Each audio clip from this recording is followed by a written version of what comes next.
வணக்கம் budget pass family. Intro வீடியோக்கு அப்புறம் இதுதான் வந்து ஃபஸ்ட்டு வீடியோ. இந்த வீடியோவில் ஒரு யூஸ்ஃபுல் கண்டென்ட், யூஸ்ஃபுல் இன்ஃபர்மேஷனை தான் நான் வந்து உங்களுக்கு கொடுக்க போகிறேன். உங்கள் லைஃப்பில் நீங்கள் சம்பாதிக்கிற உங்களோட ஒர்க்லேயோ இல்லை உங்களோட பிஸ்னஸ்லேயோ நீங்கள் ஏர்ன் பண்ணுற சேலரி இல்லை வந்து உங்களுடைய ப்ராஃபிட் அமௌண்ட்டாக இருக்கலாம், அது எது வேணாலும் இருக்கலாம். உங்களோட மெயின் இன்கம், இந்த மெயின் இன்கம்மை வந்து எப்படி வந்து நான் மேனேஜ் பண்ணுறது அப்படின்னு இது வரைக்கும் தெரியாமல் வந்து கன்ஃபியூஷன்லேயே இருக்கீங்களா? ஸோ அதுக்கான ஒரு சரியான வீடியோ தான் இது. வீடியோவை கடைசி வரைக்கும் ஸ்கிப் பண்ணாமல் பாருங்கள். அப்போ தான் நான் என்னென்ன இன்ஃபர்மேஷன்ஸ் எல்லாம் கொடுக்குறேன் அப்படின்றது வந்து உங்களுக்கு தெளிவாக புரியும். இன்றைக்கி இந்த வீடியோவில் 3 பேங்க் அக்கௌண்ட் சிஸ்டம் இதை பற்றி தான் பார்க்க போகிறோம். 3 பேங்க் அக்கௌண்ட் சிஸ்டம் அப்படியா, அப்படின்னா என்ன அப்படின்னு கேட்குறீங்களா? ஒன்றும் இல்லை, ஒரு 3 பேங்க் அக்கௌண்ட்டை யூஸ் பண்ணி நம்மளுடைய இன்கம்மை எப்படி நம்ம சேவ் பண்ணுறது, அதை நம்ம எப்படி இன்வெஸ்ட் பண்ணுறது, நம்மளோட ஃப்யூச்சரில் ஃபினான்ஷியல் ஃப்ரீடமாக நம்மளோட லைஃப்பை எப்படி லீட் பண்ணி எடுத்துகிட்டு போகிறது, இதை பற்றி தான் நம்ம இந்த வீடியோவில் ஃபுல்லாக பார்க்க போகிறோம். டெக்னிக்கை நீங்கள் யூஸ் பண்ணீங்க அப்படின்னா உங்களோட லைஃப்பில் ஸ்பெண்டிங், சேவிங், இன்வெஸ்ட்மெண்ட் இது எல்லாமே வந்து கரெக்டாக மேனேஜ் பண்ண முடியும். அது மட்டும் இல்லாமல் நம்மளோட ஃப்யூச்சரை செக்யூராக பார்த்துக்க முடியும். சரி, வாங்க வீடியோக்குள்ளே போகலாம். ஃபஸ்ட் பாயிண்ட் பார்த்தீங்கன்னா மெயின் இன்கம் அக்கௌண்ட். இந்த அக்கௌண்ட்டில் எந்த அக்கௌண்ட்டில் நம்மளுடைய டோட்டல் இன்கம் ஆர் சேலரி இதெல்லாம் வந்து நம்ம டெபாசிட் ஆகுதோ அதுதான் வந்து மெயின் இன்கம் அக்கௌண்ட் அப்படின்னு நம்ம எடுத்துக்கணும். இந்த மெயின் இன்கம் அக்கௌண்ட்டில் எப்படி நம்ம ஸ்பெண்ட் பண்ணுறது, அதாவது மெயின் இன்கம் அக்கௌண்ட்டில் இருந்து நம்ம ஒரு 50% ஆஃப் அமௌண்ட்டை மட்டும்தான் நம்ம ஸ்பெண்ட் பண்ண போகிறோம். அந்த 50% ஆஃப் அமௌண்ட் வந்து எதுக்காக நம்ம ஸ்பெண்ட் பண்ண போகிறோம் அப்படின்றது தான் விஷயம்.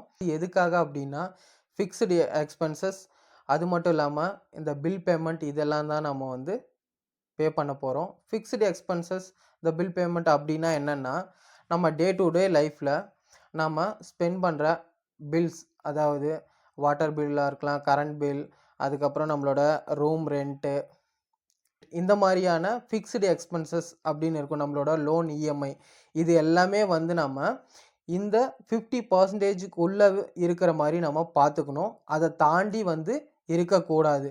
ஏன் அப்படின்னா நம்மளுடைய டோட்டல் சேலரி எவ்வளோ இருக்கோ அதில் 50% மட்டும்தான் இந்த ஃபிக்ஸ்டு எக்ஸ்பென்சஸ்க்காக நம்ம ஒதுக்கணும். ஸோ அதிலே எல்லாமே வந்து கவர் ஆகிற மாதிரி நம்ம பார்த்துக்கணும். நாம் வாங்குறதே ஒரு 15,000 20,000, இதில் வந்து நமக்கு இருக்கிற லோனு பிரச்சனைலாம் நிறைய இருக்குது. இதில் எப்படி நான் 50% மட்டும் நான் ஸ்பெண்ட் பண்ணி மீதி அமௌண்ட்டை வந்து நான் சேவ் பண்ணுறது, மற்ற விஷயங்களுக்கு யூஸ் பண்ணுறது அப்படின்னு நினைக்கிறீங்களா? ஒன்றும் இல்லை. இதை ஃபஸ்ட்டு நம்ம ஃபாலோ பண்ணும்போது கொஞ்சம் ஸ்ட்ரகிளாக தான் இருக்கும். பட் ஆனால் கொஞ்சம் கொஞ்சமாக இந்த 50%க்குள்ளே இந்த ஃபிக்ஸ்டு எக்ஸ்பென்சஸை எடுத்துகிட்டு வந்துட்டோம் அப்படின்னா, நான் சொல்கிற இந்த 3 அக்கௌண்ட் சிஸ்டத்துக்குள்ளே நீங்கள் உங்களுடைய பட்ஜெட்டை எடுத்துகிட்டு வந்துட்டீங்க அப்படின்னா, ஒரு 5 வருஷம் இல்லை ஒரு 6 வருஷம் கழித்து பார்க்கும்போது நாம் இவ்வளோ சேவ் பண்ணியிருக்கோமா அப்படின்ற மாதிரி தான் இருக்கும். ஸோ அதனால தான் நான் வந்து இந்த 50%க்குள்ளவே இந்த ஃபிக்ஸ்டு எக்ஸ்பென்சஸை வந்து முடிச்சுக்கணும். அதுக்கப்புறம் செகண்ட் பாயிண்ட் பார்த்தீங்கன்னா சேவிங் ஆர் இன்வெஸ்ட்மெண்ட் அக்கௌண்ட். இந்த அக்கௌண்ட்டில் நம்ம எவ்வளோ அமௌண்ட் வந்து நம்ம ஸ்பெண்ட் பண்ண போகிறோம் அப்படின்னா டோட்டல் இன்கம்லேருந்து 30% ஆஃப் அமௌண்ட்டை வந்து இதில் நம்ம ஸ்பெண்ட் பண்ண போகிறோம். இப்போது ஒரு நம்ம ஜாபில் இருக்கலாம், இல்லை வந்து நம்ம பிஸ்னஸ் பண்ணிகிட்ருக்கலாம்.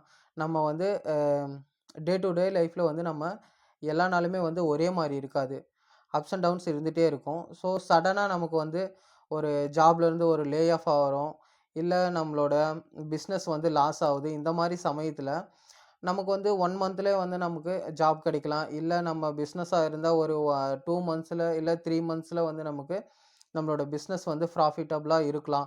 பட் ஆனால் வந்து அதுக்கு நம்ம ப்ரியராகவே வந்து நம்ம என்ன பண்ணணும் அப்படின்னா இந்த 30% ஆஃப் அமௌண்ட்டில் இருந்து ஒரு 15% ஆஃப் அமௌண்ட்டை வந்து நம்ம எடுத்து நம்ம ஒரு 3 to 6 மந்த் எக்ஸ்பென்சஸ், அதாவது அந்த மாதிரியான ஒரு சுச்சுவேஷன் ஏற்படும் போது அந்த ஒரு 3 மாதத்துலேருந்து ஒரு 6 மாதம் நம்ம வந்து நம்ம லைஃப்பை வந்து லீட் பண்ணணும். அதாவது நம்மளுடைய அந்த லாஸ்ட்லேருந்து நம்ம திரும்பவும் வந்து ரெக்கவர் ஆகிற வரைக்கும் நம்ம ஸ்பெண்ட் பண்ணுறதுக்கான ஒரு சேவிங்ஸை தான் நம்ம 30%ல் 15% ஆஃப் இன்கம்மை வந்து நம்ம இந்த எமர்ஜென்சி பர்பஸ்க்காக நம்ம சேர்த்து வைக்கிறோம். 30%ல் ரிமைனிங் இருக்கிற 15% ஆஃப் அமௌண்ட்டை வந்து நம்ம நம்மளுடைய long term or short term goal, அதாவது நம்ம ஒரு பைக் வாங்கணும்னு நினச்சிருப்போம், இல்லை நம்ம ஒரு வீடு கட்டணும்னு நினச்சிருப்போம். ஸோ அதுக்கான ஒரு சேவிங்ஸை இதில் நம்ம 15% நம்ம இன்வெஸ்ட்மெண்ட் பண்ணி வைக்கலாம்.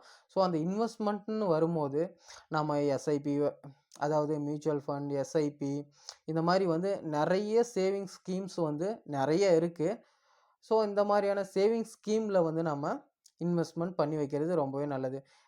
இதில் நிறைய சேவிங்ஸ் ஸ்கீம்ஸ் எல்லாம் நிறைய இருக்குது. திடீர்னு போயிட்டு நம்ம ஒரு மியூச்சுவல் ஃபண்ட்லோ எஸ்ஐபிலையோ போட நம்ம பயப்படுறோம் அப்படின்னா, கவர்மெண்ட்டோட போஸ்ட் ஆஃபீஸ்லேயே நம்ம சேவ் பண்ணி வைக்கிறதுக்கான நிறைய ஸ்கீம்ஸும் வந்து போஸ்ட் ஆஃபீஸ்லேயும் இருக்குது. ஸோ ஸோ அதை பற்றின வீடியோஸ் வந்து நான் அடுத்தடுத்த வீடியோவில் நான் வந்து ஃபுல் டீட்டெயிலாக ஒவ்வொரு ஸ்கீம் என்னென்ன இருக்குது அதை பற்றின டீட்டெயில்ஸ் எல்லாமே நான் கொடுக்குறேன். எதெல்லாம் இன்வெஸ்ட் பண்ணலாம் அப்படின்றதெல்லாம். ஃபஸ்ட் நம்ம இதை முடிச்சிடலாம். ரிமைனிங் இருக்கிற ஒரு 20% ஆஃப் அமௌண்ட் எதுக்கு நம்ம யூஸ் பண்ண போகிறோம் அப்படின்னா, இது வந்து ஸ்பெண்டிங் அக்கௌண்ட்.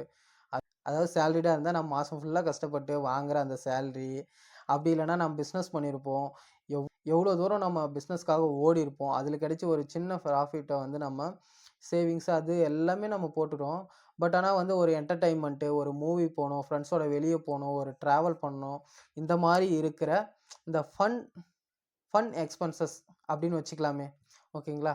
இந்த மாதிரி இருக்கிற நமக்கான ஒரு எக்ஸ்பென்சஸ், ஒரு மூவிக்கு இந்த மாதிரி இருக்கிறதுக்கு ஒரு 20% ஆஃப் அமௌண்ட்டை வந்து நம்ம எடுத்து நம்ம சேவ் பண்ணி வைக்கலாம். ஸோ இது இந்த மாதிரி தான் வந்து நம்ம 3 பேங்க் அக்கௌண்ட் சிஸ்டமை யூஸ் பண்ணி நம்மளுடைய மொத்த டோட்டல் இன்கம்மை ஸ்ப்ளிட் பண்ணி நம்ம இந்த மாதிரி வந்து நம்ம யூஸ் பண்ணோம் அப்படின்னா, மணி மேனேஜ்மெண்ட் பண்ணோம் அப்படின்னா, நம்மளுடைய ஃப்யூச்சரில் ஃபினான்ஷியல் ஃப்ரீடமாக இருக்கலாம். அதாவது ஃபினான்ஷியல் ஃப்ரீடம் அதுக்கு யூஸ்ஃபுல்லாக இருக்கிற முன்ன சொன்ன மாதிரி என்னென்ன சேவிங்ஸ் ஸ்கீமெல்லாம் பேங்க்கில், போஸ்ட் ஆஃபீஸில் எங்கெங்கே என்னென்ன சேவிங்ஸ் ஸ்கீம் இருக்குது, எவ்வளோ ரேட் ஆஃப் இன்ட்ரெஸ்ட், அதை பற்றின டீட்டெயில்ஸ் எல்லாமே வந்து அடுத்தடுத்த வீடியோவில் நான் கொடுத்துட்டே இருப்பேன். மறக்காமல் நம்மளோட சேனலை வந்து சப்ஸ்கிரைப் பண்ணிவிடுங்க.